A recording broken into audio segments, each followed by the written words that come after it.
Thank you for waiting. I finished checking your adventurer handbook. Here are your commission rewards. We have no other urgent commissions on the books at present. Thank you for all your hard work lately. Perhaps you two could consider taking a vacation. Amazing! Paimon never thought we'd end up having downtime and not cry. Things were pretty hectic when we first got here. Everywhere you looked, it was either the wild hunt causing chaos or the Fatui stirring up trouble. It felt like this whole region was one giant slime in a barrel, ready to go boom at any moment.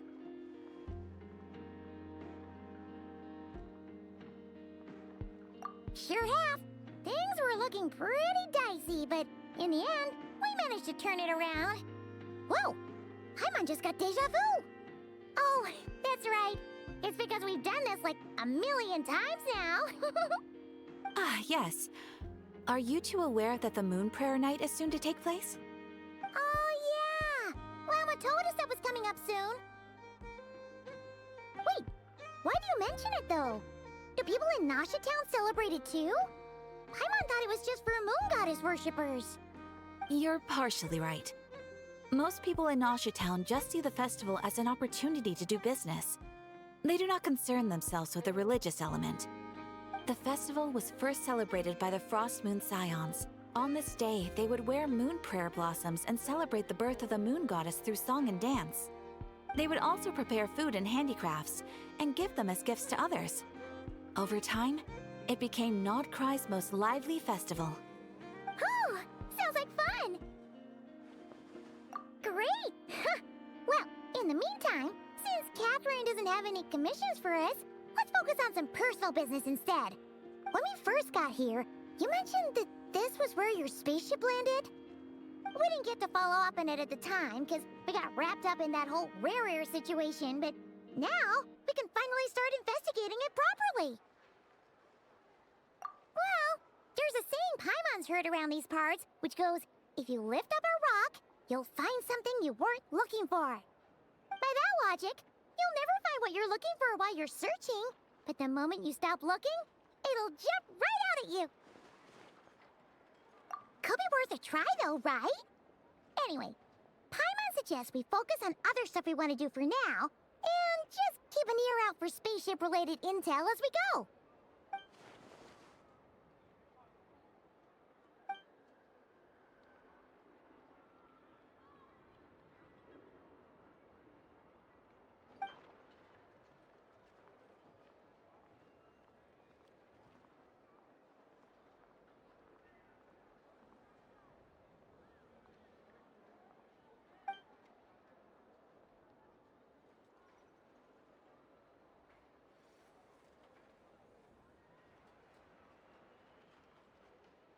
What's wrong? You look super serious all of a sudden. Huh? Paimon gets why you'd be concerned about Columbina, but what does the doctor have to do with anything?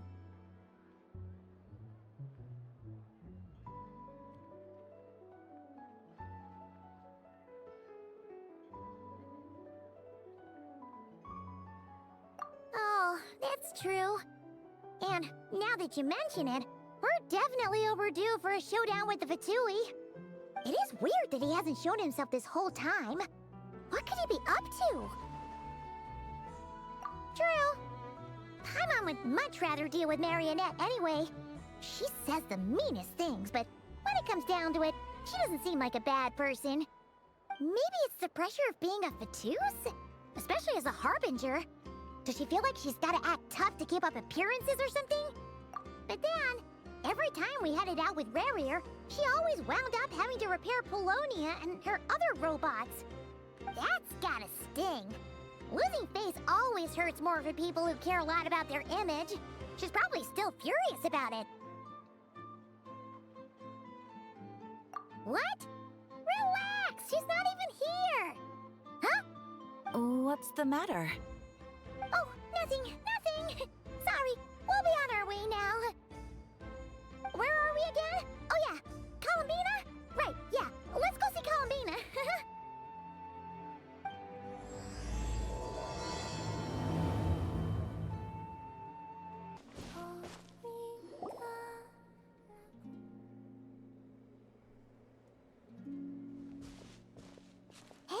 sitting up? Is me sitting here a rare sight?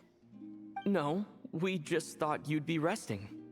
Perhaps I would have been, were it not for the sudden arrival of some unexpected guests. Not that I consider it a disturbance. After all, you are the only ones who are free to enter. Would it not be a little unfriendly of me to lie down while we speak? I didn't realize you put so much thought into little things like that.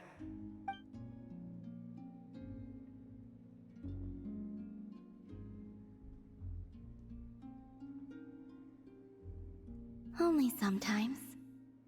There have been moments lately where I think about you and your companions.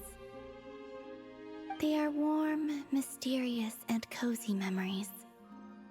Very few of my past memories are anything like that. They say that travelers return home bearing bags full of souvenirs. But my luggage was empty, and I believed it would stay that way. Return home?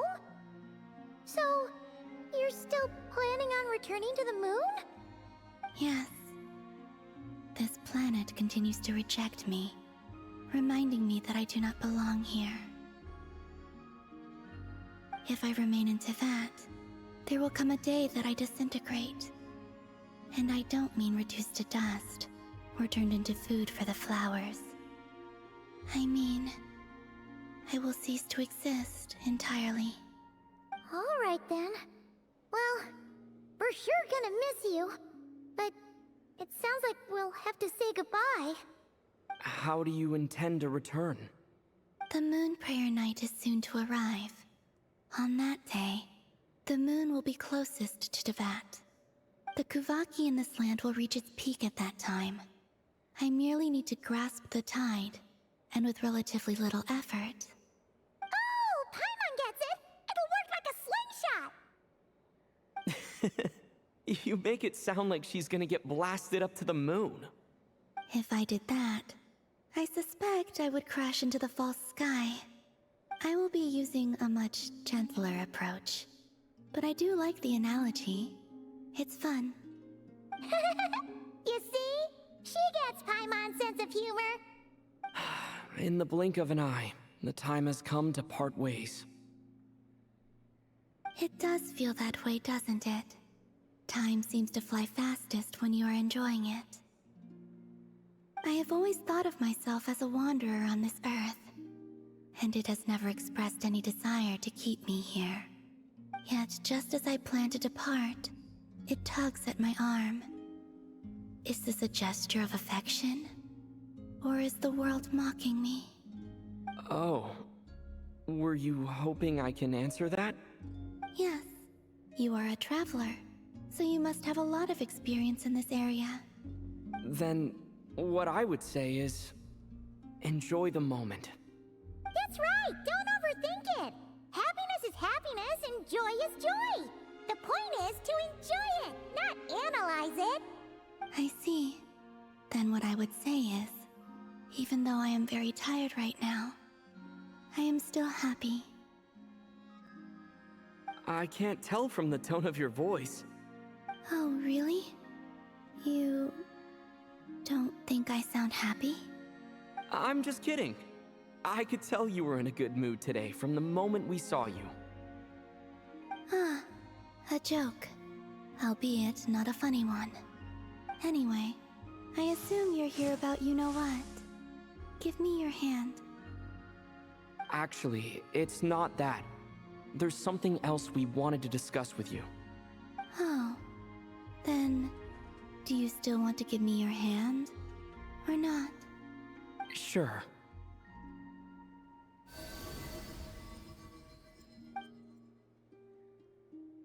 Thank you. So, I've heard that in the moon prayer nights of the past, people here would hold celebrations in the moon goddess's honor. Since you helped so much in our fight against the Rehir of Solnari, I think you deserve a farewell party before you return home. I haven't asked everyone else for their opinions on this yet, but I'd like to invite you to join the upcoming moon prayer night. I've never joined a moon prayer night before. I'm not sure what I would even do. Oh, don't about that. We take care of everything. All you need to do is show up. Of course, there's no need to force it if you're not feeling strong enough. It's just, this kind of felt like a golden opportunity. But they call me Kutar, and the Fatui have an arrest warrant out for me. I shouldn't appear in public right now. I'll make it work. You have my word. Yeah, we got your back. Well, he does. Paimon's actually not too sure what he's planning. All right, if you're sure. I will not refuse your invitation. I suppose it wouldn't hurt to pack a few more sights from this world into my suitcase before finally learning what my homeland looks like. Oh, if you see Lauma, please tell her that my answer to the question she asked me is neither yes nor no. Rather, it is, there is no need. That was kind of cryptic, but sure. Guess it's between the two of you. We'll pass along the message. Bye for now.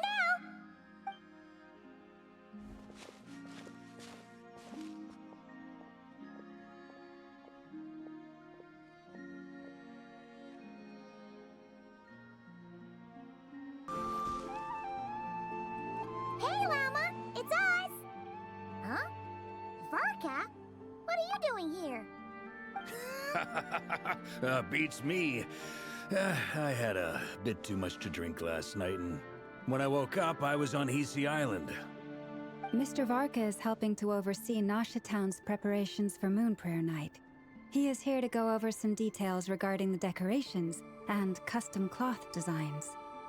Right, yeah, that too. What do you mean, that too? Yes, celebrating this festival is a long-held tradition here in Nocturne. On this day, the crescent moon at the top branches of the verdant crest turns into a full moon, and the moon prayer blossoms bloom with a special radiance. Our people take these to be blessed omens. It's an especially welcome event coming off the back of all that nasty business with Rare. Everyone got put through the ringer recently, and now they're looking to turn their fortunes around. The big shots in town all agree that a big, lively celebration is just what we need to rebuild people's faith in this place. No wonder Catherine said the people weren't so bothered about the religious element. That's right. It's become more of a local custom by this point.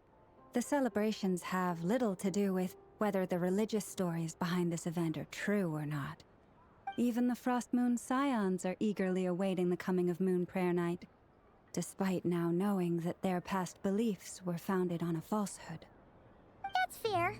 It's a bit like the Lantern Ride in Liyue. It's a chance for people to enjoy themselves, not debate the existence of the Adepti. Oh, one other thing! We just went to see Columbina. We went ahead and invited her to take part in the festival this time. Hope it's okay. Wait, so... you mean she agreed to it? Huh. That's quite a surprise. Then, I suppose that she intends to return to the moon on that day. Oh yeah! It's kind of a complicated process, but basically, it's like a slingshot. I understand. In truth, I had a feeling that she might make such a decision. Well, if Kutar has decided to participate in the festival, we should prepare accordingly. Yeah, exactly. She was saying how it could be risky for her to show her face in public. We were wondering if there was any way we could hide her. Unfortunately, the people who carved the statues did an excellent job of capturing her likeness. It will be very challenging to hide a goddess whose face everyone is so familiar with. Darn! We may have bitten off more than we can chew here. Nah, don't sweat the small stuff. We can handle that. Huh? Are you saying you have a plan? Not as such, no, but the most important thing with a festival is to keep the mood light and your spirits up. You can't go preparing for a festival with those long faces. You'll never convince anyone to enjoy themselves. The Mondstatter spirit is strong with this one. As it happens, I agree with Mr. Varka. Let's start by making our appreciation for Kuthar the beating heart of the festive atmosphere. And who knows, once we get the ball rolling, perhaps everything will just fall into place. Hey! Did you catch that? Llama said the thing! Or close enough, at least. I'm looking forward to the Moon Prayer Night already. We have a festival in Mondstadt called Windbloom, and you can always tell which couples are celebrating it for their first time by the smiles on their faces. Big, beaming smiles like their whole face is glowing. And I have a feeling we'll get to see that same smile on the Moon Goddess's face at this festival. Not quite the same, surely. Anyway, I'll take care of business in the city, but I'll have to leave the decor up to you and the Frost Moon Scions. No one else can capture that traditional aesthetic quite like you guys. But lastly, there's the final key element that brings the festival to life. Companionship. Before you leave, let me show you something that we've been preparing. Mr. Varka had asked to see it already, so you may as well tag along. Also, I have some further questions about Kuthar's decision. Huh! What's this? They sure look like they're having fun. I believe so. Kuhenki seem very skilled at playing drums like these, although I'm not sure where they learned it from. Maybe it's an innate talent? In their eyes, they're probably just playing with toys. Wanatar! You wanna play too? Yeah. She looks more confused than anything. Maybe we can teach her next time if we get the chance. Everyone seems hard at work. They're preparing items for Moon Prayer Night.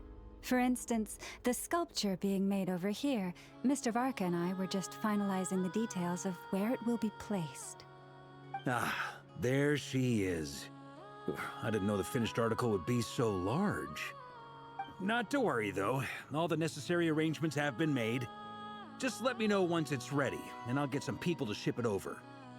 You have my thanks. And over here, we are preparing a very traditional confection. Oh, look at all these colors! It looks great! Can Paimon try one? Of course. I have a feeling you'll like it a lot. You bet! Sweets and treats are Paimon's favorite. If you included those in the Feast of the Moon, I bet Paimon would have joined the Frost Moon Scions by now. There will also be verdant crests like this present in Nasha Town during the festival. The timing of Moon Prayer Night is not completely set in advance. We make a rough estimate, then observe the changes in the verdant crests and moon prayer blossoms to guide us. As such, the wait itself is a fun feature of this particular festival.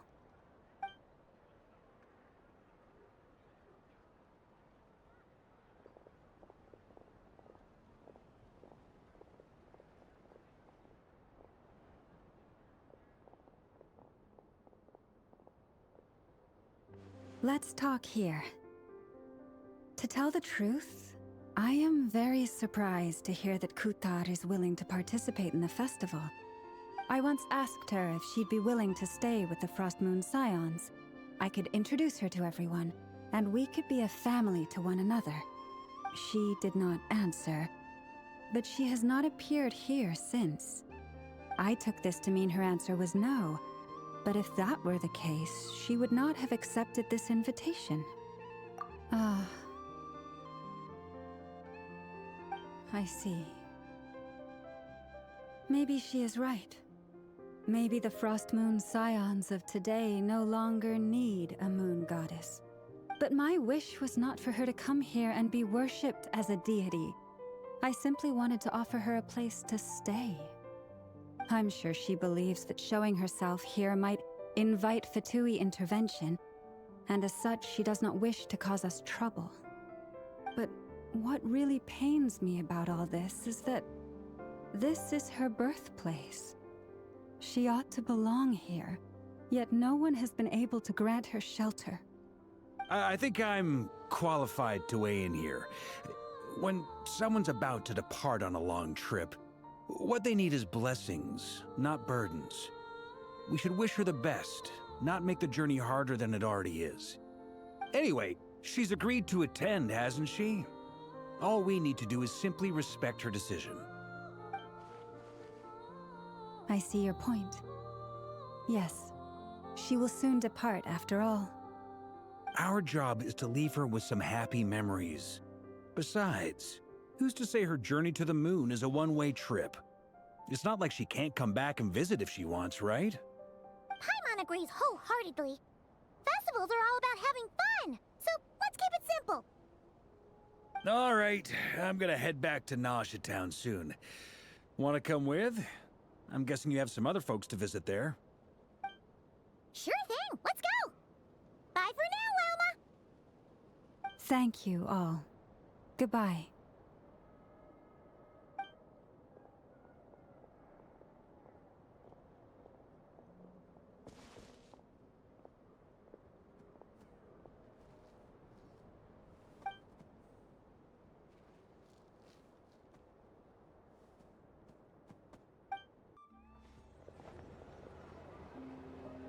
Huh? Hey, over there! It's Durin and Albedo with Flints! What could they be chatting about?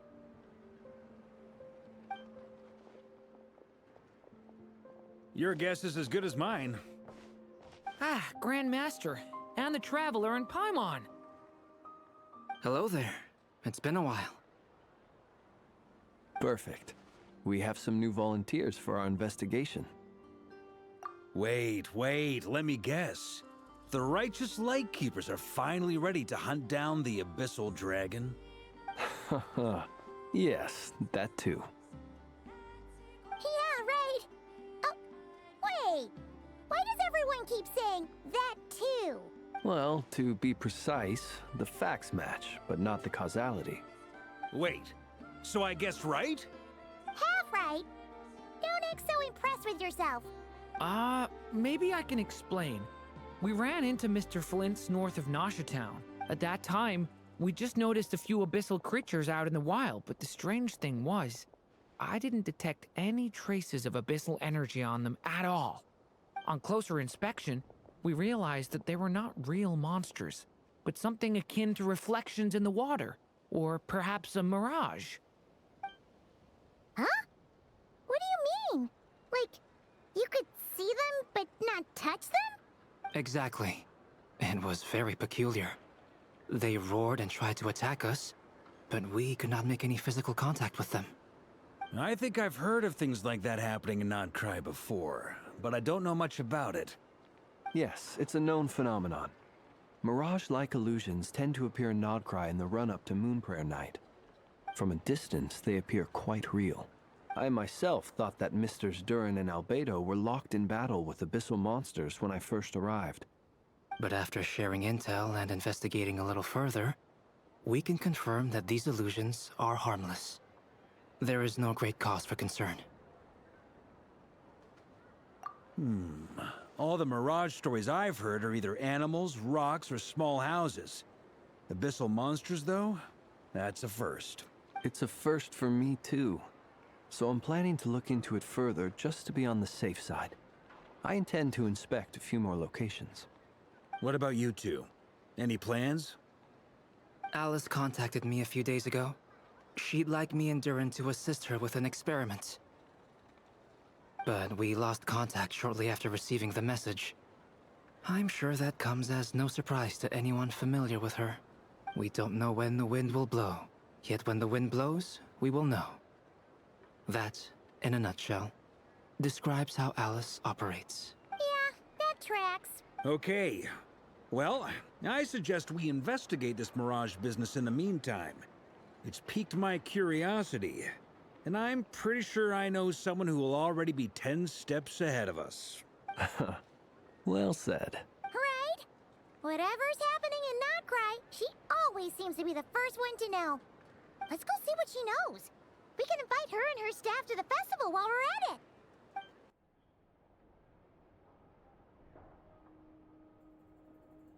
You're right, I have noticed. There's certainly something a little fishy about this situation. Only a little, though. Records indicate that this phenomenon can occur in the days before and following Moon Prayer Night. That said, it has always been a rare sight in the past. The odds of encountering these phantoms are similar to looking up in the night sky, happening to see a shooting star, and managing to make a wish before it disappears. But this time, either everyone's getting lucky, or they're appearing far more frequently than usual. Yehoda's out gathering intel as we speak. In the meantime, let me check off some points of interest. First, the Abyss. The ones we saw seem to be abyssal monsters. Indeed. But we have identified one location where many more of them have made an appearance. And not just monsters, but human phantoms too. Given the scale and nature of the phantoms, it's almost as if someone's last memories are coming to life. Or perhaps the memories of multiple people. Oh. So you mean the phantom monsters are hunting down the phantom humans? Exactly. The phantoms can interact with each other, but we have no means of intervening. In addition, some of the human phantoms would seem to be from the very distant past. This is clear both from the clothing they wear and the stories they tell. They claim to be from Hyperborea, a name which I've heard from Lauma before. If this is true, it means they must be from 6,000 years ago. Did Paimon hear that right? 6,000 years? It sounds like this merits further exploration. That'd be a big help. I'll leave it with you, Albedo. My knowledge of ancient history is non-existent. I used to doze off every time the pre-Knights of Favonius era came up in class. It's quite a miracle that you were able to understand these phantoms' speech, given how long ago they lived. I suppose you're right. But I'll leave the archaeologists to ruminate over that conundrum. As an intelligence broker, my sole interest is in the value of the information I gather. Which, in this case, hopefully means earning myself some good favor with our dear Lady Moonchanter. So calculating. Whew, this intel broker logic always catches Paimon by surprise. Sounds to me like we could split the work up. I think the abyssal phenomenon is best left to Albedo, Flint's, and me. Agreed. It coincides with my duty as a lightkeeper. For my part, I'd like to understand the abyss better. Even a little knowledge would go a long way. This is certainly a rare opportunity to study the Abyss. But even rarer, perhaps, is the chance to make contact with the Ancients. The Curatorium will take the lead on investigating the Hyperboreans. We put in the work to learn what we know so far. It seems only fair that we get some quantity of exclusive intel. That just leaves our trusty team of 2 unassigned.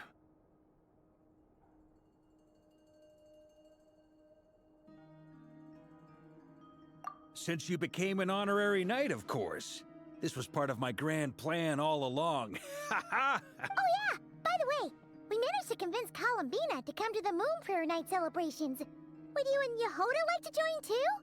She agreed to that? Huh. Quite an achievement. Never underestimate the traveler, I guess. I'd be happy to join. No point shutting myself inside when the streets are all decked out. I doubt any clients will be visiting during the festival in any case. And Yehoda loves a party, so I'm sure she'll jump at the opportunity. No. No! No! No! No! No! No! No! No! Way to contradict me in front of... Wait! No, that's not what I have bad news, boss! So many people... Alright, everyone inside! Quick!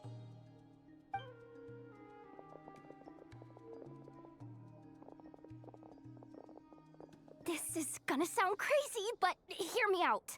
I saw one of those phantoms at Star Sand Shoal, and it was some sort of flying ship. Like a spaceship? That's gotta be the one you came to Tibet in. You said you saw the same thing through the moon marrow, right? Huh? You already know about it? Ugh, I thought I was gonna blow people's minds. Turns out I'm the last to find out. Wait, back up. You came here in a spaceship? Now my mind is blown! What's it like on the inside? Was it like flying through space? I want to know everything! Yep, exactly. Huge discovery. You're the best, second best intel broker in the world. After your boss, of course. Wow. Really? Well, I don't know if I'm all that, but... I guess that decides where we're heading next. Come on, don't look at me like that. I know the spaceship doesn't have anything to do with me, but you don't want to leave me as the only one twiddling my thumbs, do you? Please? Fair enough. You can tag along. In that case, let's meet back here to discuss our findings once we're done. I wish everyone a productive investigation. You too.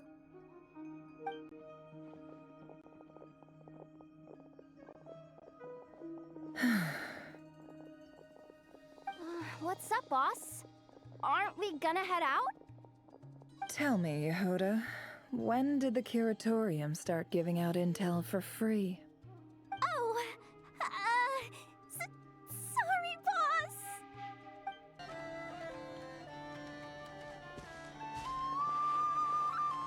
Well, what do you know? Yehuda was right on the money. This phantom really is your spaceship. But that's so weird. Why would it show up here? Is it some kind of projection? Or a ghost? Like, maybe it no longer exists, but somehow it left an afterimage? Ah, you're already here. Miss Lauma, what a surprise. I thought you were busy with festival preparations. I was, until one of our people informed me that a strange sight had appeared at Star Sand Shoal. No one's ever seen something quite like this before. I thought I should see it for myself. Same here. Oh, so we heard that these things appear around the festival period. Any idea why that is? Unfortunately not. We have very limited information about them, since they can't be interacted with. And no human phantoms have ever made an appearance before now. The most we've been able to deduce is that these sightings appear to be connected to the increase in Kuvaki energy around this time. Yeah, seems like that's all we can do. This is all so confusing. Allow me to lend you a hand.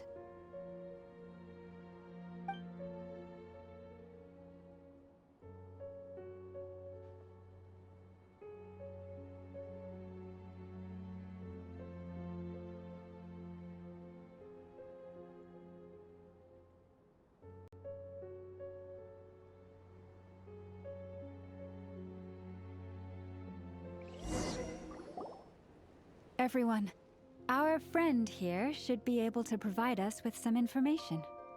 Is that a phantom Rhymehorn deer? I've heard about how the Frost Moon Scions live in harmony with the animals and can even communicate with them. That's coming in handy now, for sure. Okay. Yes, I understand. Then how about this?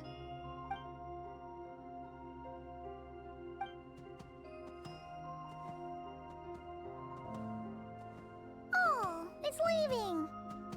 It appears to share our curiosity about this giant spaceship, so I asked it if it wouldn't mind investigating along with some friends. In return, I told it about some nearby spots where the wild fruit grows abundantly. We may live in a different era from these phantoms, but I trust that the terrain, climate, and ecology here are more resistant to the effects of time than some things are. Let's give them a moment and hope for the best.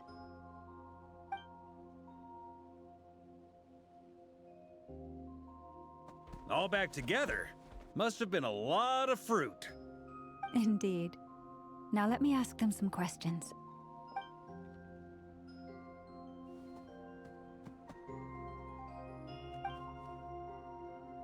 It did find a lot of wild fruit, enough for them to feast for a long while. This puffin circled in the air several times, but didn't spot anything out of the ordinary. Certainly nothing to do with the spaceship. Huh. Well, it definitely makes sense to get a bird's eye view. Indeed. Other than that, I was also thinking that the world these phantoms see is also different from ours. Oh, I get what you mean. The wild fruit exist in both times and spaces, but there might also be things that only exist in that space-time, which we can't see. Good point. Great thinking, Lauma. Blunthorn rhinos can use kuvaki to shift great rocks, but this one says it couldn't get that ship to budge by even an inch. The sniffer mole tried too, but despite being a skilled digger, it could not get through. They say that the spaceship looks robust and undamaged. It seems completely impervious to any and all attacks. Whatever lies within is well defended from harm. So, just like us humans, there was nothing they could do about this spaceship either. Yes, still, they deserve our thanks. We are grateful for all your efforts, dear friends. Now go, and enjoy your feast. I've noticed some other human phantoms gathered nearby. Come on, let's go talk to them. What is this thing? I've never seen it move, and there's no way to get inside. Goodness knows. My grandpa says it's been sitting here at least since his grandpa was still alive. What about his grandpa? Did he say anything to your grandpa's grandpa about it? Huh? I don't know. In all likelihood, it was here back then too. Hard to imagine something this huge could move. Guess that means that as far as they're concerned, this ship's been around a long time. Come on, brothers. If we can get even a small chunk off of this thing, it's gotta be worth a fortune. Today is the day we strike it rich. Huh? You mean Paimon? Yes, brother, I shall join you. Let's make our fortune. We should go with them. What the? This thing is crazy tough. I can't even scratch it. What's it made of? Sorry, brother. Looks like we'll have to seek our fortunes elsewhere. Enjoying yourself? I was just seeing if I could influence this phantom's perception by playing. But nope, no dice. I'm sure we're all starting to build up an idea of what's going on here now that we've spoken to some of the people. These phantoms are reenacting real historical events in Nocturne.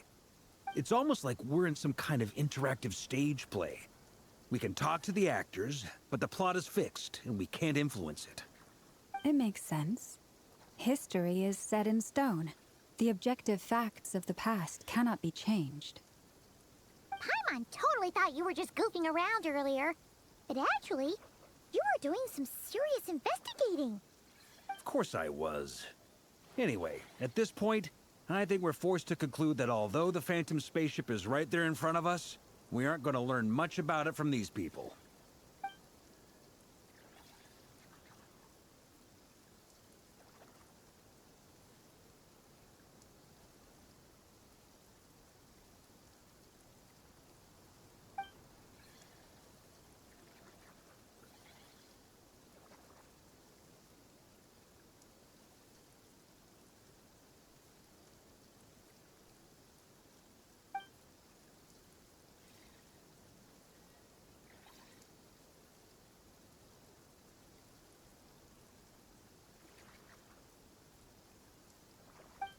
Don't be discouraged.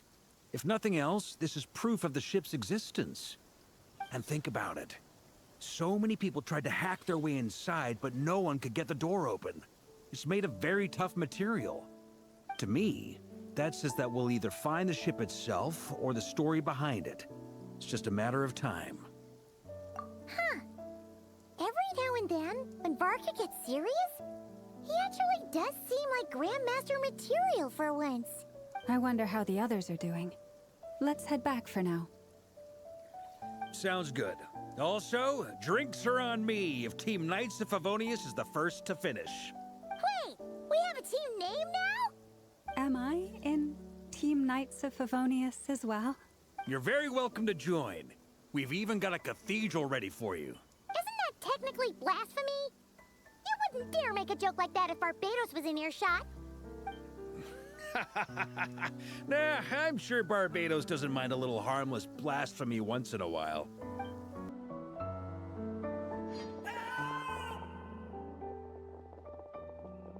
Oh, no! Get away! Oh.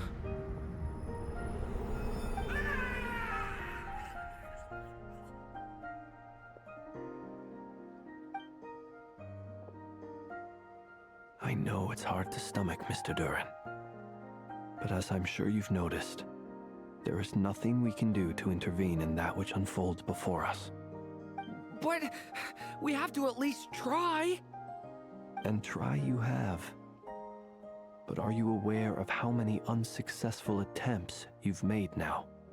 I wasn't keeping count. I'm afraid this is the 39th failure so far. Or the 5th if we're only counting this particular victim. There are no indications that these phantoms may be altered in any way. You seem to have calmed down a little. I'll make us a fire. You should rest and have some water. Feeling any better now, Mr. Duran? May I ask a few questions? Be my guest. What exactly are we witnessing here? What happened to those people? My guess would be that we are seeing Nocturne during the Conrian Cataclysm. Would that be accurate? Conria. That is correct. As you know, once the Abyss senses even the tiniest crack, it floods in and spreads like wildfire. There was a time in the distant past when it permeated all of Nocturne, causing immeasurable harm. The people paid a terrible price to heal this land. Then, 500 years ago, the whole of Teyvat suffered an abyssal disaster. Once more, Nocturne was dealt a devastating blow. I see. In the face of the abyssal onslaught, all were like grains of sand tossed around by a tidal wave. Be they human, fae, or god. The moment you witnessed is but one drop in a whole ocean of catastrophe. All right. I guess that answers my second question, too. I wanted to know why there's nothing I could do to help them, and that's because what we are seeing is history. That would be my guess as well. As I understand it, history and fate are not all that dissimilar. The latter may be unseen to us, but both are immutable. Yes. Fate was determined long, long ago. I still have a couple of other questions for you, Mr. Flint's. You mentioned more than one abyssal disaster that has struck this land in the past. How can you be sure that what we're seeing is from the Conrian incident? And also, how are you able to stay so calm when you're talking about these events? From everything I know about you, you're not cold or ruthless, and you're not indifferent to the suffering of others. Alas, I am forced to show my age. I must be 600 or 700 years old by human measure. Wait, so you... One is not easily moved by history when one has witnessed the truth firsthand. I'm sorry. You needn't apologize. Your passion is a good thing to have. Treasure it, because someday you may find it in terribly short supply. Now, at the risk of offending you, I have a question in return. Your curiosity toward the Abyss, is it born from hatred or because you sense its call? I only ask because I kept a fragment of Rerear's body in my lantern for a short time. Specifically, his heart. So I know what a burden it can be to carry the Abyss with you. And I hear its power growling from somewhere within you. In my eyes, your mere existence is a miracle. My honest answer is... I don't know. I don't think I have the confidence to say for certain. What I will say is the Abyss is not the only issue that haunts me. Even before I became who I am today, the question dogged me constantly. Should I even exist at all? My doubts remain unresolved. But when we fought Rerear, something became a little clearer to me. Sometimes it is the darkness within us that allows us to achieve the impossible. I certainly got the sense from your 39 attempts that you were trying to achieve the impossible. It sounds like you've resolved to see the truth for yourself. Absolutely. In that sense, he and I are quite similar. Then I wish you every success. I look forward to the day of your transcension. Well, if everyone's caught their breath, I suppose we should head back. Oh, and one last thing. I'd appreciate if you kept our discussion about history a secret.